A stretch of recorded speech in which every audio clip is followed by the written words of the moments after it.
All right, guys. First of all, thank you for choosing to watch this video. Um, Appreciate it, and please hit the like and subscribe button. We'll really appreciate it. I'm gonna be putting up more content like this because there's not enough content like this on the YouTube spaces. So yeah, I'm gonna be putting up a lot of these uh, uh, type of contents to debunk all this nonsense about interview questions and things like that. So anyway, let's start. Let's get on with it. So in this video, I want to debunk. I want to talk about this so-called this very it. This is a question that gives a lot of people you know nerves, and everybody is worried about how am I going to answer, how am I going to approach this question. This question, the question I want to talk about. Yeah, do you want to hear it? Drum roll. Budu, budu, budu, budu, budu, budu. Tell me about yourself, man. Will people just relax, man? First of all, here's my take on this. Okay, number one, people who ask this question I'm sorry, I just stupid, dumb, rigid, and they just the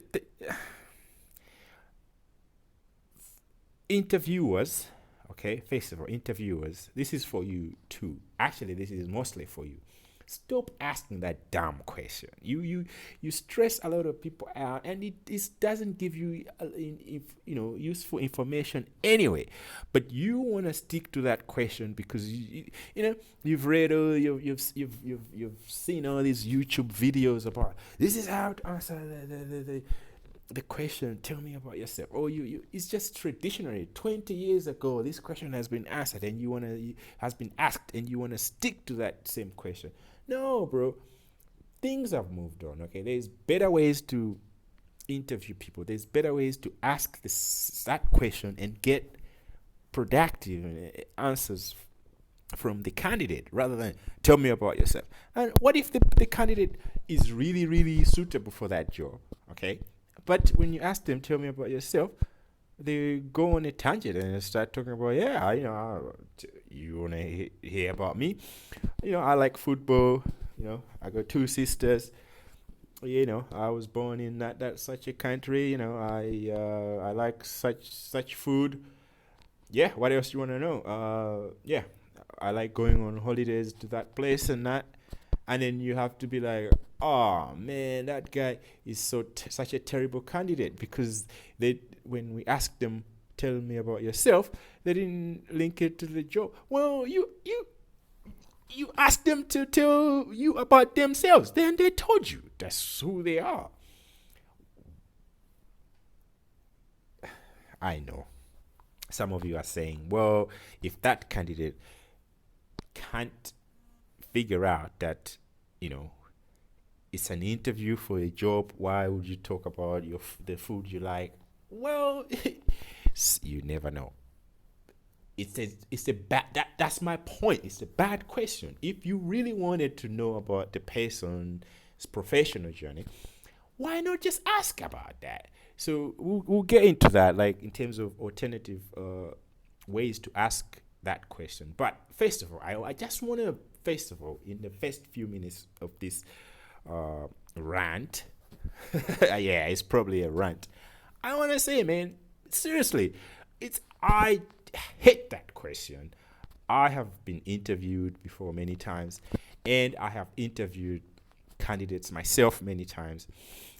Believe me. So here, let's start. Number one, let's debunk a few things. That question, please don't lose sleep over it. First of all, here's why. And I know, people preparing for interviews, you're desperate. Sometimes you really can be desperate. I've been in that situation before. You're really desperate. You're like, man, I gotta get this job, otherwise I'm gonna be out of pocket.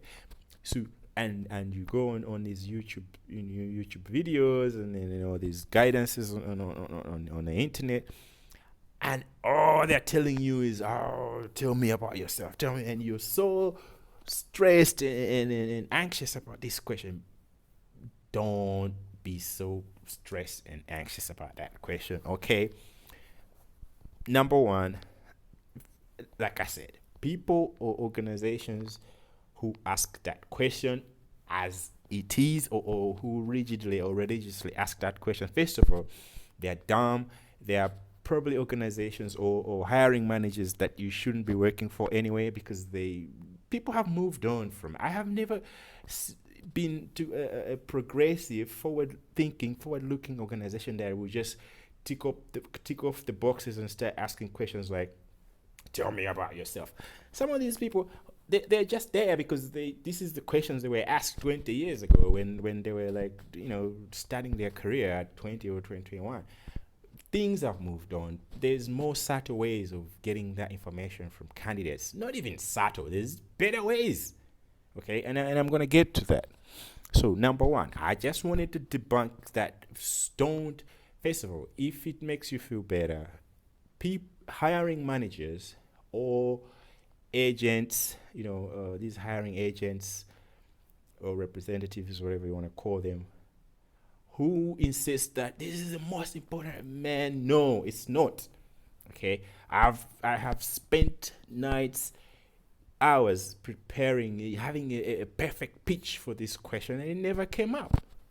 And I'm like, and then I go in the interview, and it's just it's like a easy flowing interview, and there was never, oh, tell me about yourself. I have to, and then you end up forcing to do your pitch, which you memorized the night before, and then it just looks awful. Like, bro, I thought we already spoke about this. Why do you feel the need to do this? So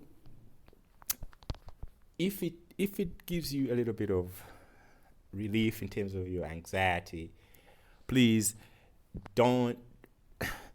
I know everywhere you go on these YouTube channels, everybody's talking about, tell me about yourself. Tell me about yourself. It's all bullshit. Don't worry about it. Not everybody asks that question.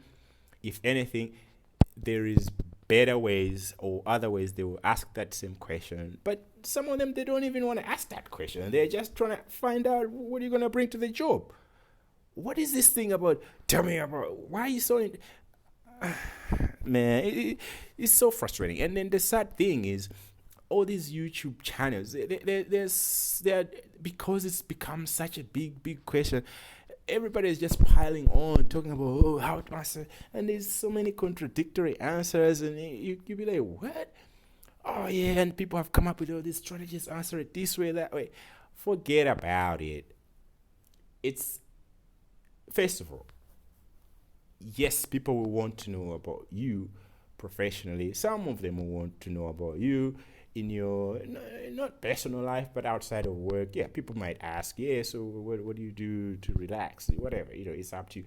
It's all part of tell me about yourself. You can choose. This is why this question is just so stupid. No, it's not stupid, but what I'm saying is, if you're a hiring manager and you're going to judge, in other words, you're going to reward or penalize a candidate based on how they answer this question, then you're just a bad manager. You're just a bad hiring manager yourself. Okay, it should serve as an icebreaker. Before we get into the nitty gritty of your CV and our job description. Yeah, tell me about it. I get it. It's a icebreaker. It's not like, oh, this is the guy screwed up on that question. He went on I asked, and now I don't think he's a good. We're eliminating him. Seriously, if you were hiring and the candidate turned up to be some Mark Zuckerberg or somebody, but you asked them, tell me about yourself, and they went on talking about, I like social media, and I like going on holidays, I like, I don't know, I've got these hobbies and stuff, and you're like, wow, that's a terrible answer, right? According to the convention. But when you get into the nitty gritty of the job, the guy is a genius. So what's that got to do with you? Were the one who was asking the wrong question. If you wanted to know about a person, just ask what you wanted to know. Anyway, enough about that. So let's first of all let's go into the better ways, the alternative ways of how to ask this question. So, number one, tell me about yourself. Really, what are you looking for? You're trying first, like I said, first of all, it should act as a icebreaker. It usually should be asked very early in the interview, even as an opening question. Tell me about yourself. It's okay to ask that question. So I'm talking to you interviewers, but I'm saying you interviewers also do not judge or penalize a person on how they answer that question, because you're the one who asked it. It's up to them to interpret it how they want to interpret it. If you want to remove any misinterpretations, then just ask exactly what you want to ask. This thing about this is the thing, the art of interviewing, it's not about catching the other person off guard and trying to trick the person. Do you want to get the actual the truth about the actual person, or you want to just see how good they are at answering questions in an interview or in a meeting? Okay, that's also a skill you can test in an interview. Like, for example, we'll probably talk about it now or later or in a separate video. But, for example, all these things about asking these brain teasers. Oh, I don't really see how useful those brain teaser questions are. We'll talk about it later in a separate video. But I also see how they're there just to test you, like how do you react to these tricky questions where there's no real answer. You just have to find a way of bullshitting your way, and they're trying to see how can you bullshit your way out of a very tricky question. But that's a different subject. So if you're an interviewer, you want to ask, okay, tell me about yourself. There's better ways of asking that question. So here are some of the better ways. For example, you're starting the interview, and you can ask. You can say, listen, so all right, so talk me through your CV. You see the difference there? Talk me through your CV. There is no room for, oh yeah, I like sushi. I like whatever seafood, which could be a potential answer if you ask somebody to tell me about yourself. Walk me through your CV. Talk me through your CV. You can even be more specific. Talk me through your CV. Maybe starting with your current role, just maybe your last 2 rows. You see, you are gonna get the answer that you really want. Not the answer that you wanted, but you're gonna get the information from the candidate. You're gonna cut out all the other nonsense about which you would end up penalizing the candidate for. Because you want to use that time productively. You don't want to waste a couple of minutes because you asked the wrong question. So it's also your responsibility as an interviewer to ask the right questions so that you get you optimize that time. Ask the right questions so that you can actually fairly judge the person's abilities to do the job, rather than just trying to be, let's catch them off, let's see if they can guess what I'm trying to. Man, who does that? Man, we don't have time for that. Maybe you guys have got too much. This is the thing, you end up losing good candidates because of these stupid questions. Because what ends up happening is you get people who are just been primed and trained they are so good at answering these questions because you're following all these questions which everybody on YouTube is recommending. Ask these questions, and here are the recommended answers. And then as long as the answer those questions the way that YouTube or the internet says they should be answered, then you're gonna reward them and say, that was a good candidate. They answered the question correctly. What do you mean correctly? There's no correct answer to this. You are saying, can they do the job? It's not about how did they answer the question. You see what I'm saying? So, like I was saying,